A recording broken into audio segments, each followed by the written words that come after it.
Maintenant, je donne la parole au docteur Midani. Comme je l'ai présenté, elle est la présidente de Fondation d'Ashtar, de descendants d'Ashtar. Alors, bonjour. Donc, on commence effectivement en Syrie. Je présente la carte de la Syrie avant Sykes-Picot. Donc, c'est vraiment la Syrie il y a exactement 100 ans aujourd'hui, telle qu'elle était sous le règne ottoman.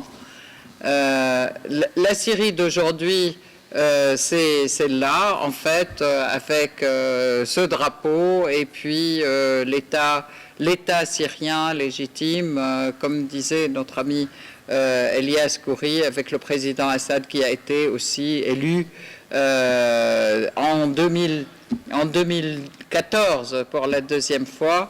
Avec un pourcentage assez important, il était élu avec une participation de 73% de la population et un score de 88% des votes exprimés. La suivante, s'il te plaît. La Syrie donc se bat contre le terrorisme depuis 5 ans.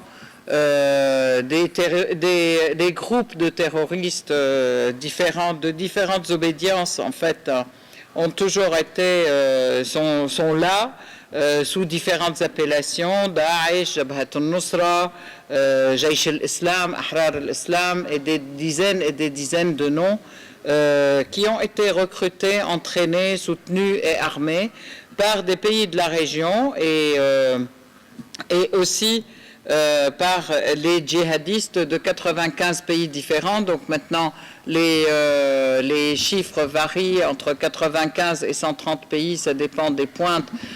On a des djihadistes de tous les pays du monde qui viennent faire sévir en Syrie.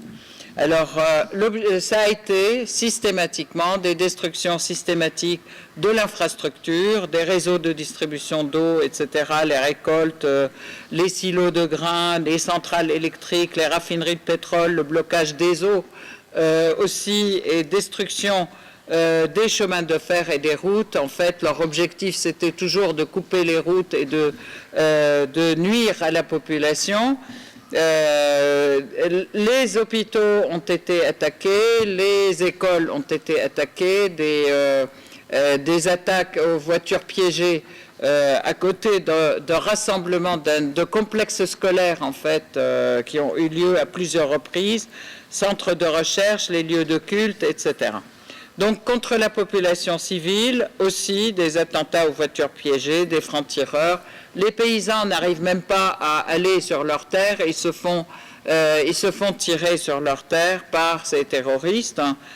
Donc, des massacres systématiques de la population. Il y a des villages entiers qui ont été massacrés et des gens. Mais il y a aussi des sièges de quartiers entiers, voire de villes entières, les privant d'eau, d'électricité, de vivres. Je rappelle, Alep est aujourd'hui presque depuis 2 ans sans eau, sans électricité. Nubul et Zahra, Kafaria, Foua, et la liste est grande. Ce sont des villes et des villages assiégés par les terroristes, sans parler aussi de ce qui a été libéré aujourd'hui, comme Quérès, comme l'aéroport de Quérès et d'autres villes. Bon, donc il vise aussi les professionnels de l'information, les professionnels du corps médical. Je rappelle qu'il y a eu plus de 38 personnes de l'information, attachés de presse de la Al-Akhbariya qui ont été tués. Le corps médical, les médecins, les chirurgiens, les infirmiers, les kinés sont pratiquement visés systématiquement, des têtes coupées, des bras mutilés, des bras coupés, etc., des gens éventrés. Les enseignants, les étudiants, les élèves, par des attaques aussi contre les universités. Comme par hasard, les jours de l'examen, il y a une voiture piégée qui saute au sein de l'université ou à côté de la cafétéria ou à côté des lieux de rassemblement des étudiants. Le corps sportif aussi, 130 sportifs de haut niveau ont été tués. Bon, donc tout ceci dans un blocus total et dans un mutisme total de la presse, de la presse européenne, qui occidentale, je peux dire, c'est-à-dire américaine et européenne, et aussi la presse arabe qui est liée à ces presses-là, à cette presse-là qui est donc la presse de Al-Arabiya, Al Jazeera, etc. Donc, ça a été martelé. Alors, je peux dire, l'ONU n'a reconnu la présence du terrorisme qu'en 2013. Alors, ça, c'est un fait. C'était toujours, pour eux, jusqu'à maintenant, jusqu'à 2013, une révolution. C'est le dictateur qui tue son peuple. C'est des versions martelées par les médias. Et on se pose la question, où est le respect de la charte de l'ONU et tous les rapports qui condamnaient le dictateur syrien et qui tue son peuple et alors qu'il défend son peuple contre le terrorisme. Donc tout a commencé en mars 2011. La Syrie n'a agressé personne. Les dirigeants des pays USA occidentaux se sont tout de suite mêlés de la situation en disant qu'il faut que Assad parte. Une campagne médiatique de mensonges et de faits inventés, des ingérences manifestes dans les affaires du pays parce qu'ils voulaient imposer des gens de l'extérieur qui sont leurs agents au gouvernement, au pouvoir, etc. Et ça continue d'ailleurs, puisque maintenant on assiste à des discussions avec une délégation dite de l'Arabie Saoudite, la délégation de Riyad, à la tête de laquelle ils ont osé mettre un chef terroriste, c'est le responsable de Ahrar al-Sham, en fait ceux qui occupent Douma depuis 5 ans maintenant et qui tuent la population et qui mettent la population dans des cages et qui les mettent sur les toits des immeubles pour se protéger, des immeubles qu'ils occupent eux pour se protéger d'une éventuelle riposte du pouvoir, de l'armée. Et aussi exige du président de quitter. Alors, vous voyez là une des manifestations de soutien au président et le peuple syrien a réagi dès 2012 et des mêmes taux en 2011 aussi contre toutes ces ingérences et contre l'ingérence de tous ces pays. Vous voyez les kilomètres de personnes. Je tiens à vous dire que les médias occidentaux ont présenté cette photo avec un filtre vert en disant que ce sont des manifestations contre Assad. Donc voilà. Les USA et les Occidentaux ont répondu aussi par le terrorisme à ces grandes manifestations que vous voyez, de soutien au pouvoir syrien et contre les ingérences et contre les ingérences étrangères. Robert Ford, ambassadeur USA, a été chargé de recruter des escadrons de la mort. L'Arabie Saoudite, la Turquie, le Qatar ont recruté, armé et continuent à le faire et entraînent sur leur territoire. La Turquie, la Jordanie, le Liban laissent passer les terroristes et jusqu'à aujourd'hui, je tiens à vous dire que récemment, les photos satellites des Russes ont montré à quel point la Turquie coopérait avec Daesh et rachetait le pétrole de Daesh, et ils étaient très très gênés, les Turcs, gênés et même affolés lorsque la Russie, en accord avec la Syrie et en accord avec qui a été appelée en fait pour coordonner avec l'armée syrienne, que les bombardements russes ont attaqué toutes les citernes qui achetaient le pétrole de Daesh à bas prix, et c'était presque des tubes entiers qui partaient de Raqqa jusqu'à la Turquie pour être vendus après, plus tard, à Israël et autres. La France et l'Angleterre préparent les cadres politiques, recrutent et médiatisent le CNS, la coalition, etc. La Syrie vit au rythme du terrorisme donc depuis 5 ans, les kidnappings, les rançons, et se bat a toujours bien coopéré avec l'ONU, alors que l'ONU ne reconnaît même pas effectivement le fait terroriste, pas avant 2013. Donc la Syrie a coopéré avec l'ONU, elle a bien accepté la commission d'enquête de la Ligue arabe où le rapport a été occulté. Il notait des actes de violence contre l'armée, d'ailleurs c'était pour ça qu'il a été occulté, et la présence d'hommes armés parmi les manifestants. L'amnistie et la libération a eu lieu quand même. L'État syrien a amnistié et libéré 5152 détenus déjà en 2013. Donc, les différentes missions de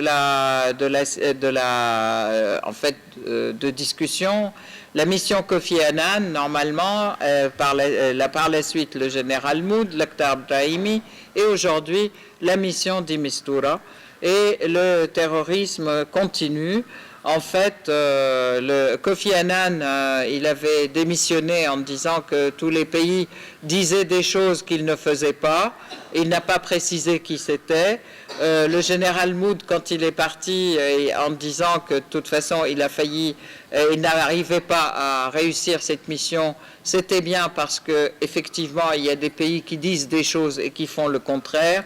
Et d'Imistura jusqu'à maintenant, l'Akhtar Brahimi, il déclare il y a 2 jours en disant que de toute façon les États-Unis et les pays occidentaux auraient dû faire confiance à la proposition russe il y a 4 ans et que les problèmes auraient pu être réglés il y a 4 ans en Syrie.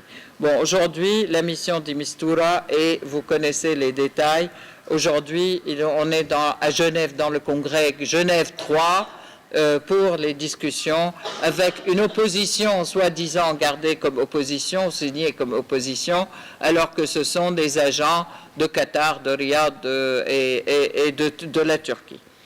Impact sur la population, là je donne quelques chiffres.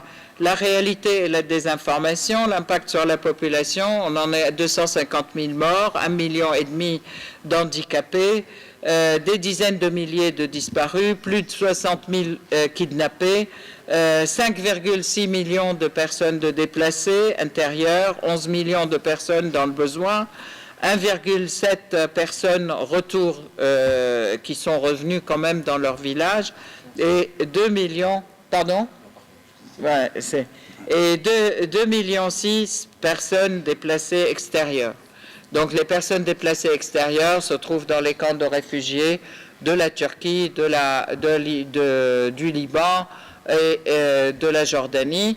Je tiens à dire que la Turquie joue quand même la pression avec les réfugiés sur toute l'Union européenne et sur tous les pays de l'Union européenne. Les destructions terroristes, 22 162 bâtiments administratifs. Ça vous donne une idée quand même. On peut continuer à dire c'est Assad qui tue son peuple, mais Assad, il détruit aussi les bâtiments administratifs, etc. etc.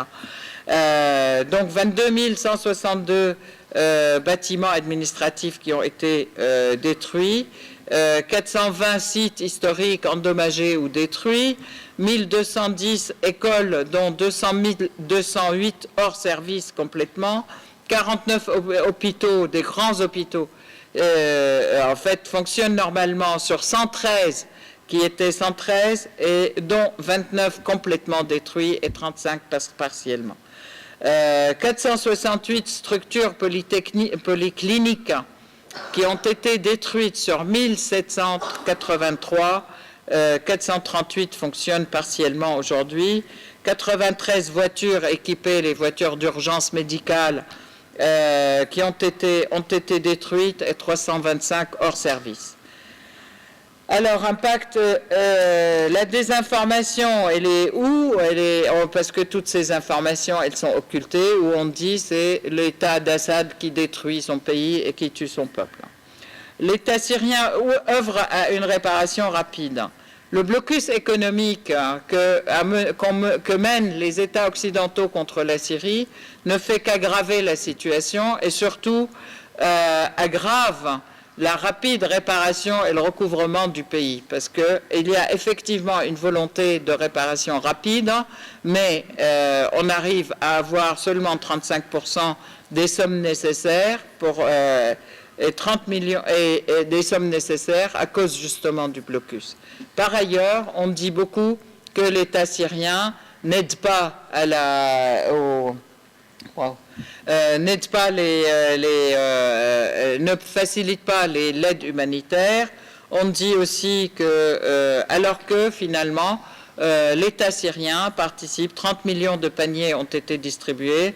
Les vaccins aussi, il y a toujours des campagnes de vaccins, même dans les lieux chauds qui sont dominés par les terroristes. On arrive à faire passer les vaccins et les livres scolaires et les médicaments pour la population et l'aide alimentaire. Et par contre aussi, il faut savoir que les terroristes tiennent la population sous blocus. Je tiens à signaler que tous les salaires sont payés aussi, y compris jusqu'à présent, y compris dans les zones dominées par les Daesh et compagnie. Alors au niveau de l'enseignement, je passe en vitesse la réalité. Alors la désinformation qui dit c'est l'État syrien qui encercle la population, qui empêche l'arrivée des vivres, et des médicaments. On parle de Madaya. Vous avez tous entendu parler de Madaya lorsque les terroristes ont été dans la catastrophe, étaient vraiment des faits. On commence à ouvrir les histoires du plan humain, humanitaire, Madaya, etc. Alors qu'à Madaya, il n'y avait plus de population, il n'y a que les terroristes. Toute la population a été hébergée à Damas et dans les quartiers autour de Damas, dans des centres d'hébergement. Alors, je rappelle aussi l'histoire du chimique, le pouvoir qui a été accusé par des crimes contre la population, comme c'était, et pendant 2 années, on nous a martelé, y compris Kerry, Hollande, Fabius, etc., que c'est Assad qui a utilisé le chimique contre la population, alors que tous les rapports, y compris les rapports de l'ONU, le Seymour Hersh, etc., démentaient complètement, qui disaient effectivement s'il y a eu du chimique, des armes chimiques qui ont été utilisées, elles ont été utilisées par les terroristes. Alors là, vous avez une série de références, les rapports de Seymour Hersh et de la MIT. Et donc aujourd'hui, les décisions quand même du Conseil de sécurité, les décisions 2253, 2254 reconnaissent la priorité de la guerre contre le terrorisme. Les pays de la région, par contre, rien n'a été fait. La Syrie continue à combattre le terrorisme avec ses alliés. Par contre, les pays de la région qui font partie de l'ONU soutiennent le terrorisme et les preuves ont été données à l'ONU aussi bien par le pouvoir syrien et aujourd'hui par la Russie avec les images satellites qui le montrent. L'ONU couvre ces pays-là de la région et aussi les pays qui sont dans l'OTAN. Donc l'ONU les couvre, il n'y a pas de sanctions contre ces pays qui alimentent clairement le terrorisme, qui ne s'en cachent même plus, mais on maintient des sanctions contre tous ceux qui le combattent. La Syrie et la Russie aujourd'hui sont objets de sanctions occidentales, alors que ce sont les deux qui combattent le terrorisme. Et aujourd'hui, la coalition contre Daesh dirigée par les USA, on a bien vu qu'elle est très peu efficace, qu'elle refuse de coordonner avec l'armée syrienne, alors que la Russie invite à la coordination avec elle, en fait, invite les États-Unis.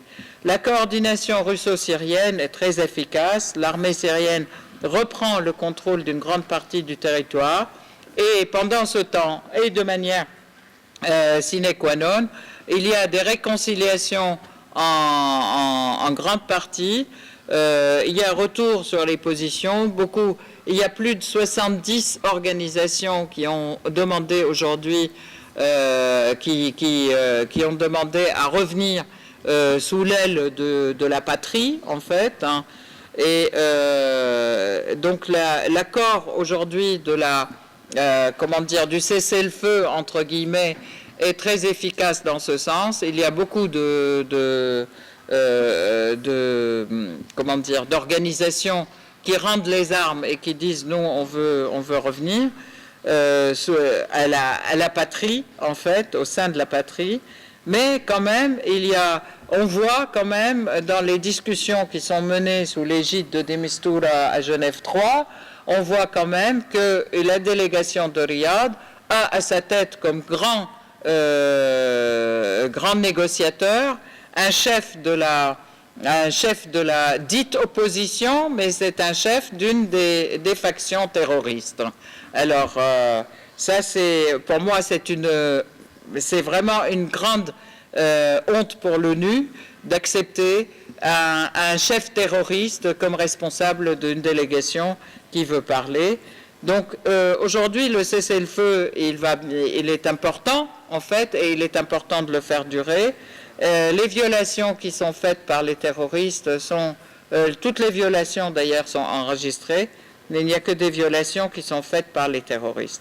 Ce que nous demandons, nos exigences, on demande l'application de la charte de l'ONU, la non-ingérence, et on demande des sanctions, et on exige des sanctions contre tous les pays qui soutiennent le terrorisme et contre toutes les chaînes médiatiques qui agitent le terrorisme et qui appellent à la haine, qui appellent au confessionnalisme et qui appellent à la tuerie.